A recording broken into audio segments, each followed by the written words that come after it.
My mom told me I have Aspergers, not autism. Aspergers is a form of autism, actually a form of autism that we don't refer to as Aspergers anymore. Basically, there was a Nazi scientist, Dr. Asperger, and he kind of studied people with learning disabilities, specifically autism though, this kind of cognitive disability. And he realized that some people with autism were verbal. And despite having a lot of autistic traits, they can communicate, and they did have sometimes a very specific skill. Savant autism, right? Some Asperger's individuals are very talented in a specific academic or extracurricular area. So this Nazi scientist lobbied very hard to keep these autistic people alive. And he named this group of specific autism after himself, Aspergers. So I don't really think he was the nicest guy, because he still sent tons of people with autism to concentration camps to be killed. It was, again, for just the mass murder of millions of people. But specifically, there was a specific type of autism he was still okay with. He still had kind of issues communicating and socializing and making friends, understanding social cues, a lack of kind of mirror neurons. Still had some of the coordination issues of autism, still also spoke in an unusual tone, but they can communicate. And they sometimes had a specific talent. Hence, he was a little bit narcissistic and named this group after himself, the Aspergers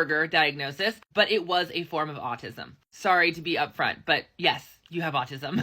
Your cousin has autism. Anybody that used to be diagnosed with Asperger's is considered autistic. We now no longer even use the terminology Asperger's, despite it being slightly different than kind of your run-of-the-mill autism diagnosis. We now simply have autism levels 1, 2, and 3, in verbal and nonverbal. This helps.